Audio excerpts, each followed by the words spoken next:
Boa tarde, né, gente? Ou bom dia, boa noite, dependendo do horário que vocês possam assistir a videoaula. Hoje nós iremos dar continuidade ao nosso conteúdo de História, capítulo 9, Inglaterra, Revolução Industrial, certo?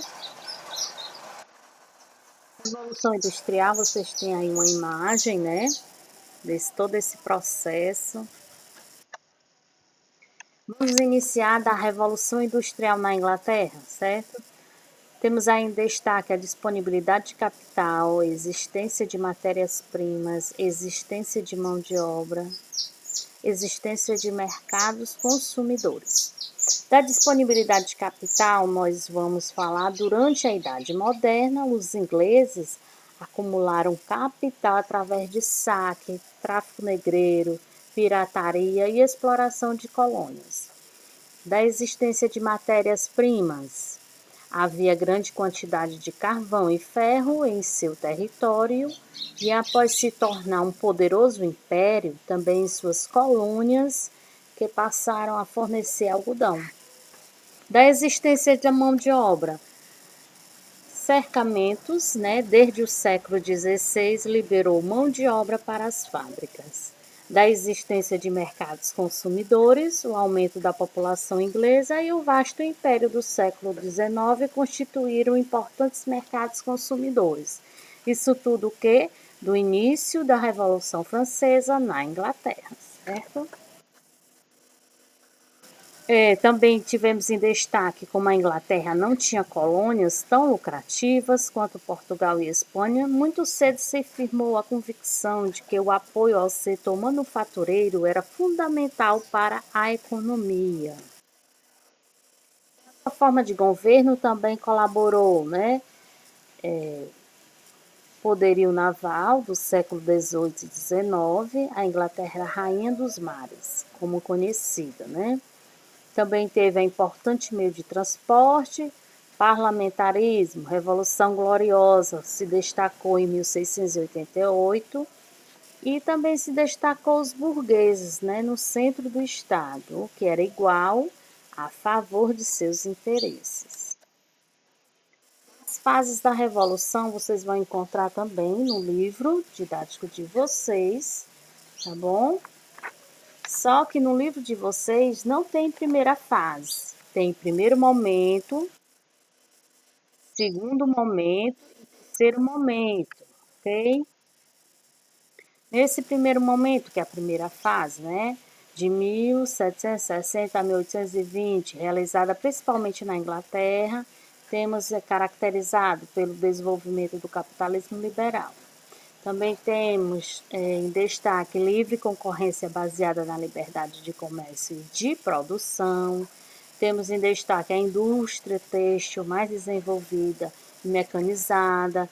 Temos a utilização da energia a vapor, que se destacou-se as máquinas industriais, barcos, locomotivas e automóveis. Ainda dessa primeira fase, teve-se o início, os mais eficientes métodos de produção era a manufatura doméstica.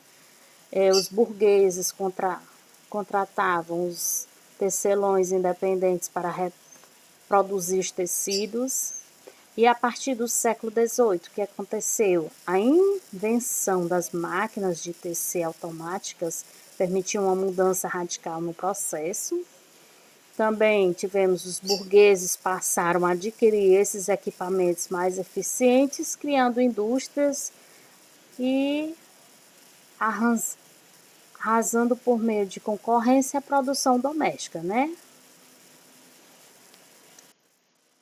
Da divisão do trabalho, nós temos aí o emprego do capital, excedente em investimentos técnicos e tecnológicos, levou para dentro das grandes oficinas ou fábricas caseiras uma nova organização do trabalho. A divisão do trabalho foi onde se começou, se iniciou-se essa divisão do trabalho.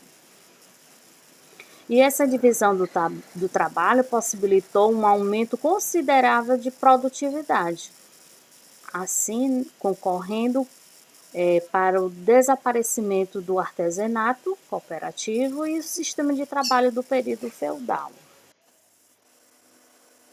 Dessa segunda fase, que é o segundo momento, né, nós temos aí de 1860 a 1914 a expansão da industrialização para outros países, como Estados Unidos, Itália, Alemanha, Rússia e Japão. Temos aí o capitalismo monopolista, dominador, que dominava na época o mercado sem concorrência, controle do mercado através que eram esses? Os trustes, ONGs e cartéis. Os trustes, função de empresas do mesmo ramo para monopolizar a produção, o preço e o mercado. Holdings, grandes conglomerados de empresas. E os cartéis, acordos para eliminar a concorrência. Dessa segunda fase ainda, né, que é o segundo período, nós temos o uso de novas fontes de energia. Aí destacamos eletricidade, petróleo e seus derivados, motores de explosão. Substituição do ferro pelo aço, criação na linha de montagem, idealizada por Eric Ford. A produção em série ficou conhecida como Fordismo. Com financiamento para visualizar o surgimento de novas fábricas, o capitalismo industrial começou a ser substituído pelo financeiro.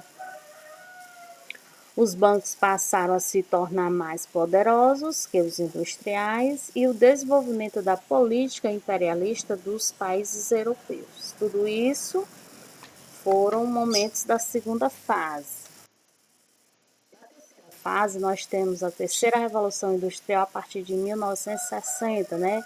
Que a gente chama no livro de vocês terceiro momento.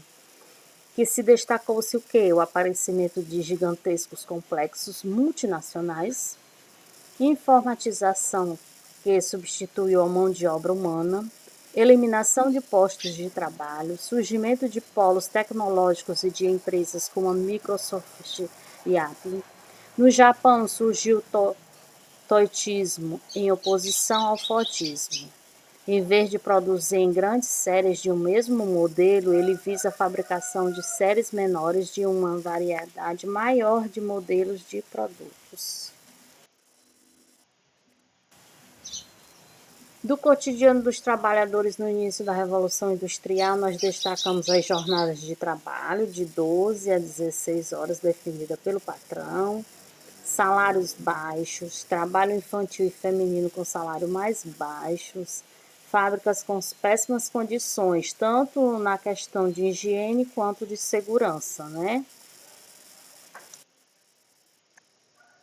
Ainda temos dentro das fábricas disciplina férrea com capacetes, né? Falha ou deslize, operários poderiam ser multados, descontados dos seus salários, não existia lei trabalhista para amparar ou dar mínima segurança aos trabalhadores. Enquanto eram os centros reorganizados e planejados, né? Você vê a imagem como era. Os bairros operários eram assim.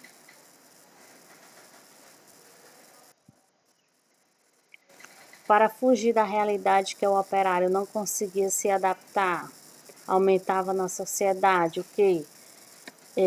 Alcoolismo, prostituição, marginalidade, suicídio, degradação da família. Tudo isso acontecia por conta da realidade que o operário não conseguia se adaptar, né?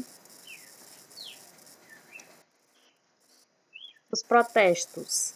Em primeiro nós temos quebraram máquinas, a polícia, o governo, todos tentaram impedir os protestos, mas os trabalhadores perceberam que era melhor se unir. Passaram a lutar unidos e perceberam que pertenciam à mesma classe social, proletariado.